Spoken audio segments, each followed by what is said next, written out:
Heyo at Hematu. Yeah. Sorry about that. I have a habit of slipping back into the Planko language. It's good to finally meet you in person. I'm Bernard, although I insist you call me Bernie. The only person who calls me Bernard is my wife. And even then, only when I've tracked elephant dung into the carpets. As you know, I own several zoos, but I always like to show people the ropes here at my home. This is the first zoo I ever opened, and a source of great pride for me. And prides, thanks to a lion breeding program we ran in the 80s. But we're in the middle of a big renovation, and that's where you come in. Sadly, our old contractor had to retire after developing a fur allergy. Poor devil kept sneezing his dentures into the lion habitat. So, it's up to you to finish everything off. Don't worry, though. I'm not completely throwing you into the deep end. My head keeper, Nancy Jones, will be lending a helping hand. Oh, she's a hard worker, and she'll expect you to be too. But I'm sure you'll get along like a house on fire, or even better, one that isn't on fire. Less shouting that way. Hello there. From that rosy, fresh face of yours, I'm guessing you're Bernie's new hire. Good. Now, I hope you're ready to ditch your diploma because we're about to get really hands-on. But before we begin the real work, how about we familiarize you with the zoo by learning how to fly around it and visiting some of our beautiful animals? We'll start by popping over and having a look-see at the grizzly bears in their habitat.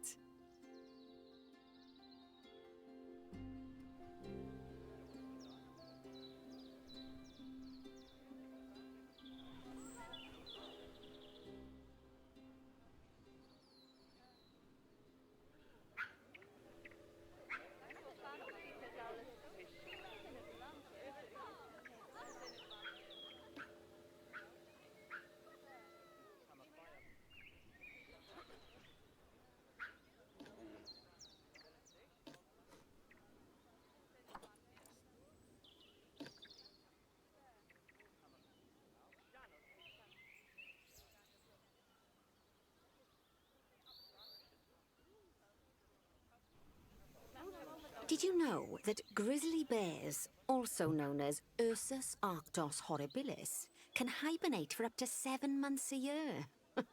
Oh, but then again, given the chance, I think a lot of people would do that too. Select one of the bears and you'll bring up its information panel.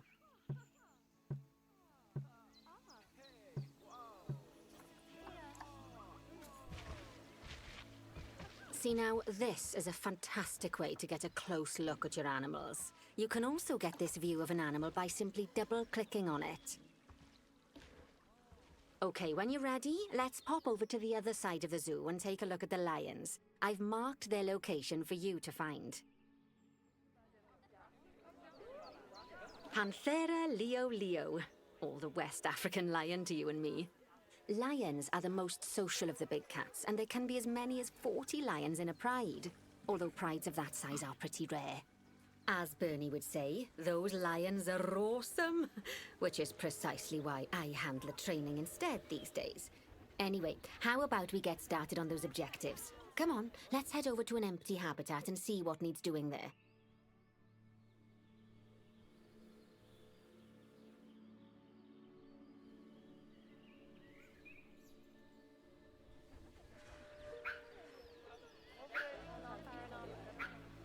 As you can see, it's a lovely space for animals, but it's missing a certain something. Well, 2 somethings. Warthogs. So I'd like you to adopt a pair of them. To adopt animals, we need to open the animal market, which is in the animal trading section. There we are, a pair of perfectly splendid warthogs for our zoo. Just click on them and select Adopt from the side menu. Normally, the animal exchange would be full of animals, but I've emptied out the market while you learn how it works. The last thing I need is you accidentally ordering a dozen elephants.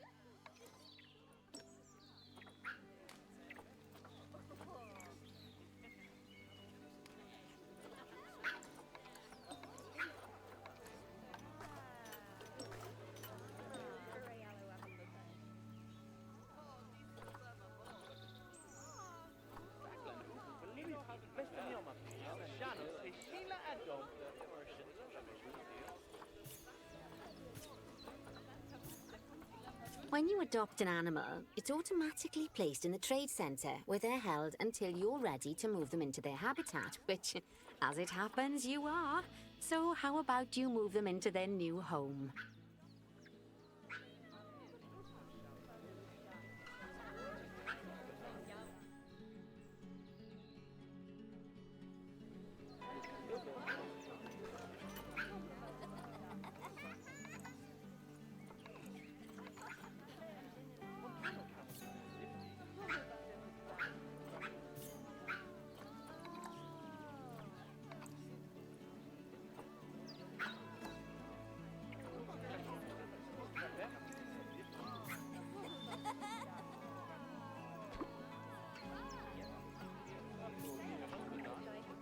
When you ask for an animal to be moved into a habitat, your caretakers will go to the trade centre, collect your animal, and deliver them to your selected habitat. I've marked the trade centre's location, so let's go and watch the caretakers in action.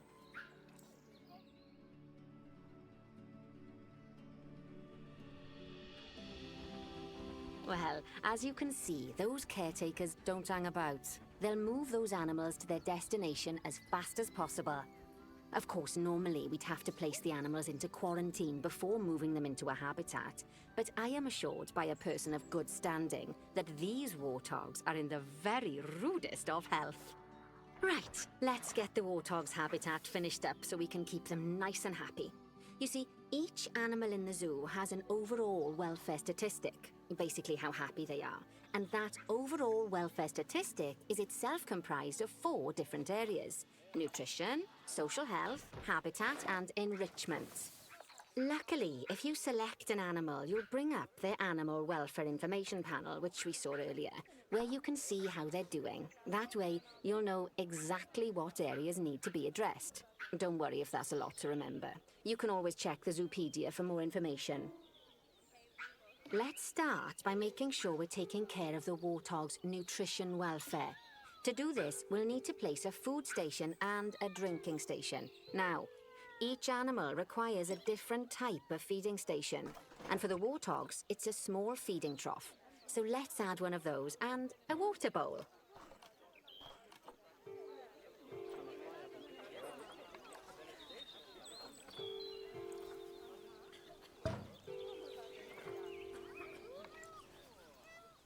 Animals also require stimulation to keep them happy.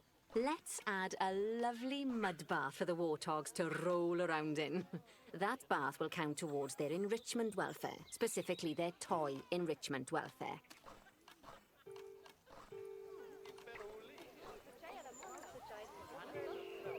Oh, nice work. You've got a knack for this, I see. Now, our contractor had to leave in a hurry, so this place is in a feral state. Unfinished thingamajigs and whatsits all over the shop. But the first thing we need to finish is the ostrich habitat. It's over near the hippos.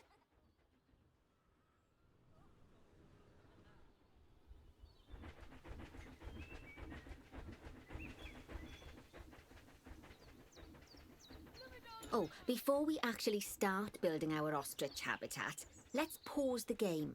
Just click the pause button in the bottom right corner. Ah, that's more like it. A quick break. Sometimes it's a good idea to pause the game whilst you're doing something which requires your concentration, because it'll stop the zoo spinning out of control while you're looking the other way. Let's keep the game paused while we get this ostrich habitat built.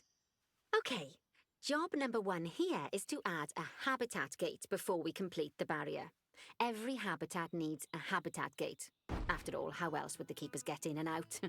Just make sure it's hooked up to the path so the keepers can reach it. Right, let's complete the perimeter barrier so we can adopt us some ostriches. I've marked out an area for you to use, so I'd like you to finish off the perimeter using the brick barrier. Good work! Remember, before you can place animals in any habitat, it has to have a full loop of connected barrier. Now, you've probably noticed that guests can't actually see into this habitat at the moment. At least not without a stepladder. But seeing as they're banned, I'd like you to select a piece of barrier and swap out the brick for a glass barrier, so the guests can see in. There we go. Adding in more windows gives guests even more opportunities to see the animals in a habitat. It's always best to make sure the guests can get a good view into a habitat from the path they're walking on, because it makes them happy, and because this would be a pretty terrible zoo if they couldn't. The last thing we need to do is to add a donation box. You see, when guests enjoy the view of an animal, they'll make a donation. Just make sure you put them in easy-to-reach places, like near a viewing point. Donation boxes are one of the main sources of income for the zoo, so make sure you remember them. Now, before we adopt our ostriches, you should click the play button. After all, if the game's paused, then so are our caretakers, which will make it a bit tricky for them to deliver the ostriches, eh? By the way, as well as pausing the game, you can speed the game up by clicking on the fast forward button. It'll run everything at 2 times and 5 times faster. It can be useful, especially if you're waiting for money to accumulate or for animals to be delivered to your habitat. Personally, I use it when I'm waiting for a brew to finish. All right, you've finished the habitat, so it's high time we adopted those ostriches, don't you think? Let's get 4 of them in here.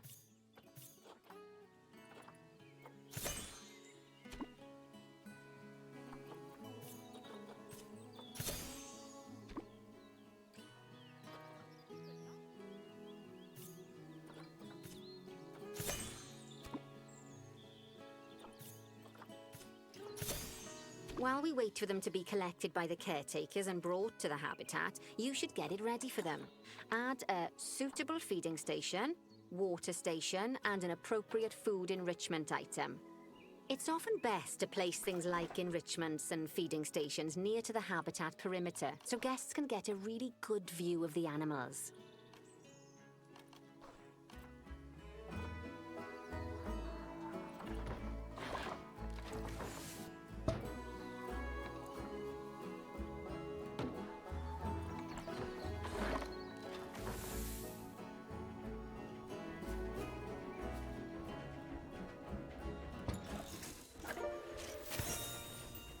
Oh, good to see the ostriches have somewhere they can really stretch their legs.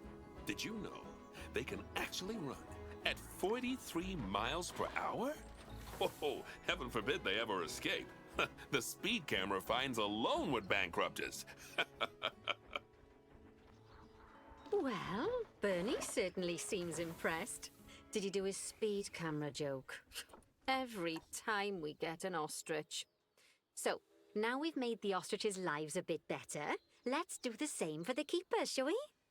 To make it easier for the keepers to feed the ostriches and hippos, we should build a new keeper hut.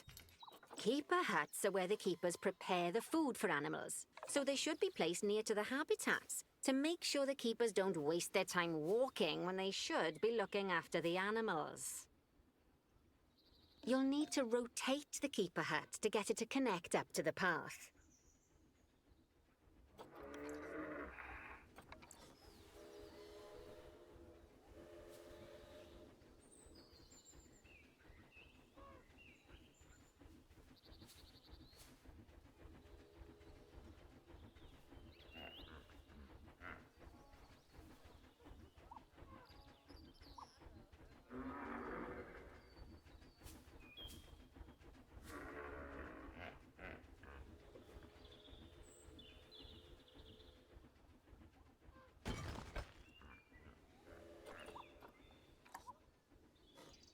This keeper hut only has space for 1 keeper, but the larger keeper hut can allow multiple keepers to prepare food at the same time. Oh, but bear in mind that keeper huts and other staff facilities shouldn't be placed near to areas where there are lots of guests.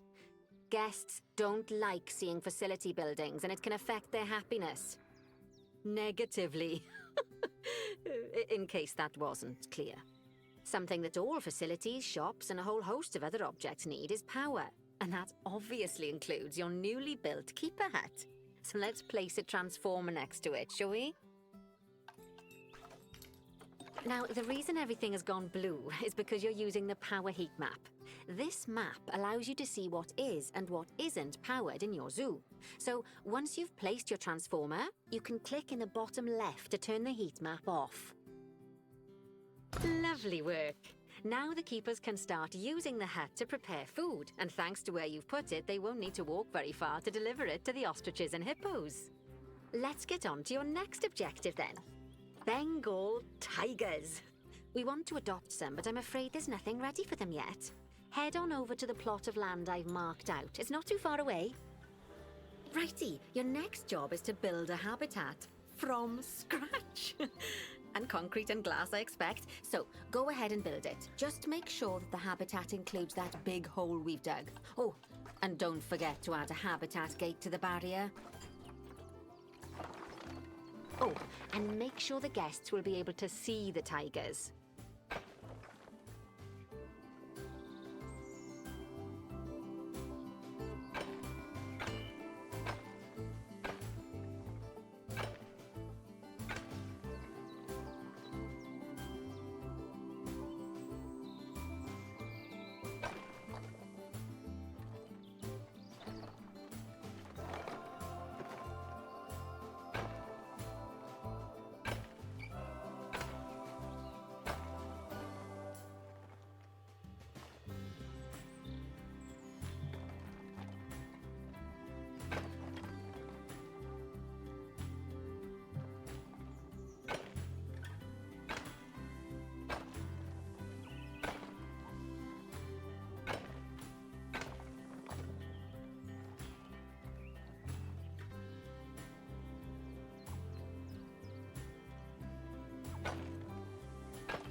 Now, Bernie takes safety very seriously at his zoos, so we should probably make sure those tigers can't jump out of their habitat, don't you think?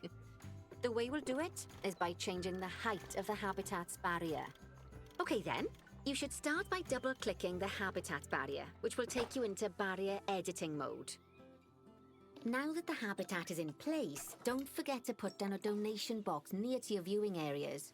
We need every dollar we can get. Especially as these tigers aren't exactly eating instant noodles for lunch. Okay, that's the habitat boundary complete, the habitat gate's in place, and most importantly, the tigers won't be able to jump out of it anymore. I think it's time we adopted those tigers.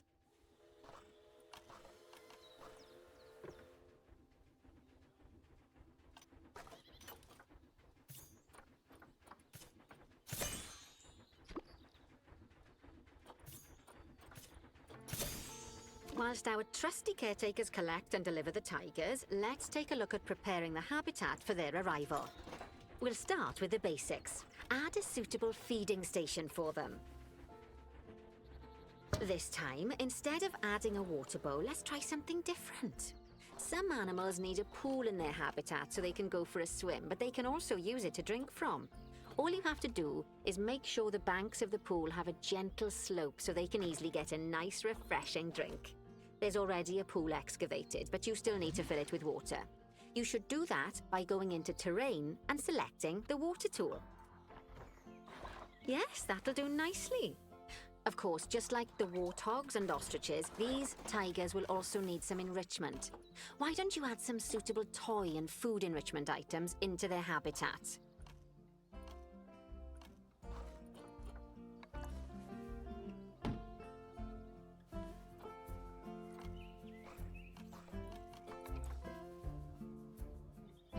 Okay, it's really starting to take shape. Now, the tigers will need a shelter in their habitat, so they can hide from the guests, or more likely, the bad weather. Although, given that we're in England, you might want to think of that just as normal weather. Go on, add a shelter to their habitat. You can either build one from various suitable bits and bobs, or if you like, just pop down the blueprint that I've already built for you.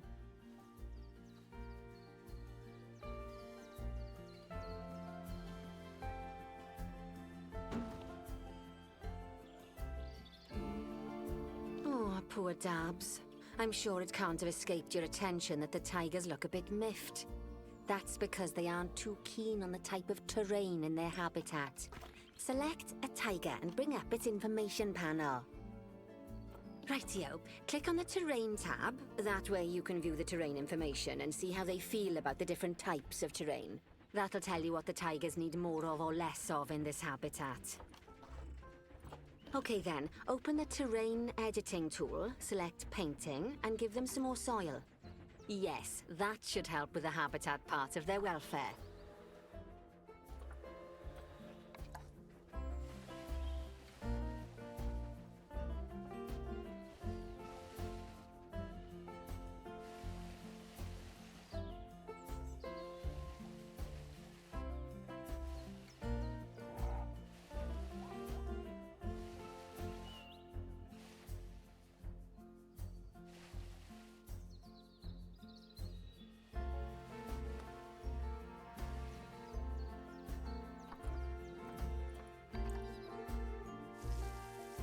Right then, all animals need plants and trees from their own biome or continent. You know, deserts, savannas, Eurasia, Europe, that sort of thing.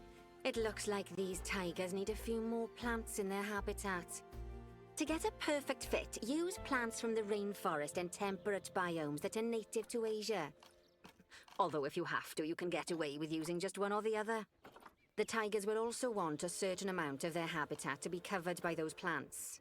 To find out which plants to use and how many, select a tiger and go to the Environment tab. Now, as you can see, some of the plants currently in the habitat aren't quite right for the tiger, like the wattle bushes. You can remove them if you want. You can find all of the plants you need in the Nature section, and you can use the filters to only show the types of plants you want to see. In this case, that's plants from the rainforest or temperate biomes.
They say that good fences make good neighbors.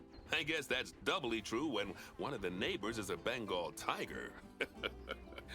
Still, those tigers look so happy that I doubt they'd leave, even if you did poke a hole in their fence.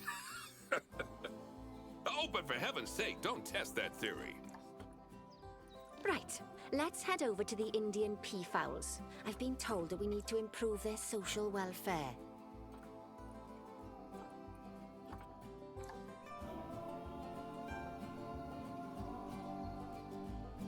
Now then, just find one of the peafowls and select them to open their information panel. Then we can have a good gander at how they're doing. Although technically, I suppose gandering would just be for geese. Expand their social welfare and we can get a bit more detail.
Now, they've clearly got plenty of space and they're not stressed, but it looks like their social group isn't quite right. So let's find out more. Click on the social tab at the top of their information panel to see what's wrong.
Right, as you can see, the peafowls need their population to be larger. To solve this little problem, you'll need to adopt 3 more female peafowls. Off you pop to the animal market then.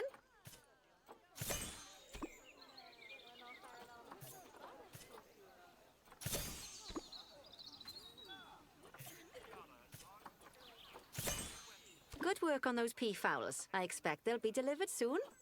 But sadly, it sounds like our snow leopard is a bit grumpy. Let's head over there and see what's wrong with her.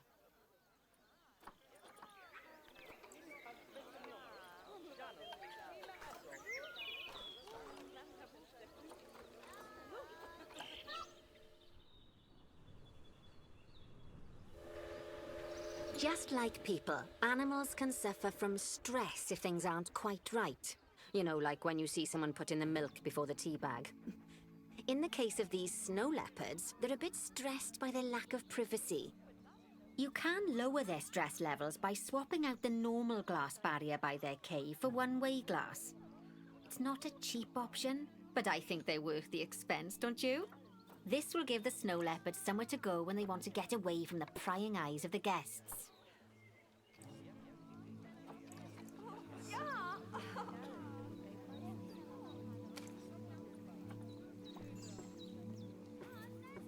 Of course, when an animal isn't in its natural biome, it's probably going to be too hot or too cold. Unsurprisingly for the snow leopards, it's too hot. Even with the terrible British weather, you should help cool it down by adding some coolers to their habitat. But let's start by opening up the temperature heat map and having a look-see at the temperature in the leopard's habitat.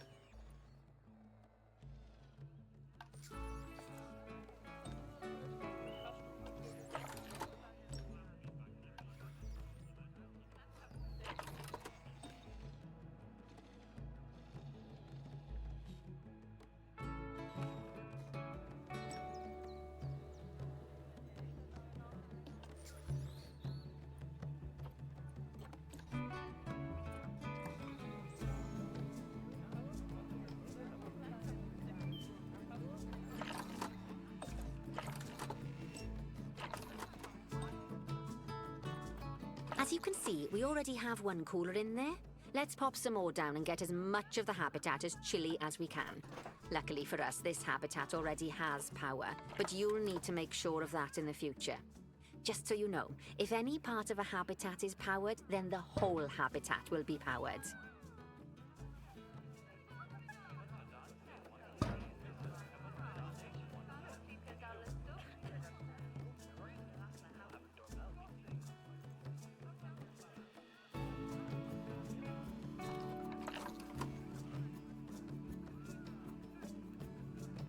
You can find heat maps for all sorts of helpful things, so do be sure to explore them and make good use of them.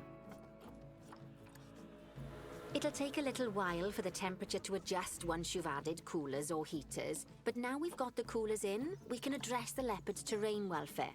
You see, what the leopards really want in here is snow and rock, so let's make that happen.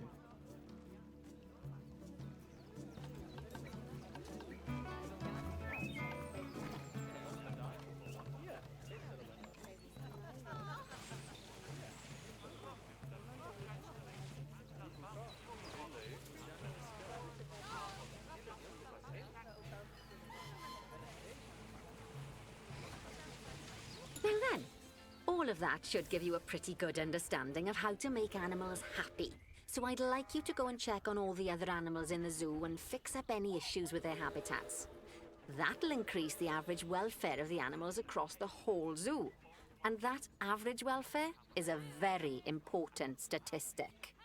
Now, to quickly see how all your animals are doing in the zoo, you should go into zoo management and then into the animals section. Not bad. Not bad at all. I think it's fair to say that you've passed the first part of your training with flying colours.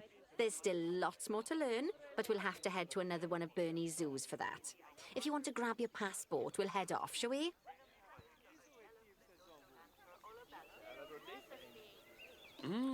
Sounds like you've got the whole zoo purring away nicely. Well, purring, grunting, screaming, booming. All the appropriate noises. I guess I was right to hire you, huh? Don't tell her I told you, but Nancy wasn't sure you'd even last the morning. So, we're happy this is working out. And Nancy owes me a Foxy coffee. As strange as it seems, considering we just met, when I look at you, I feel like you're the child I never had. After the one I did have, obviously. But you see, zookeeping's not for my daughter. Don't get me wrong. Emma absolutely loves animals, but she set her sights somewhat higher. Wants to save the entire planet. I'll just settle for saving a couple of species. And maybe having a type of frog named after me.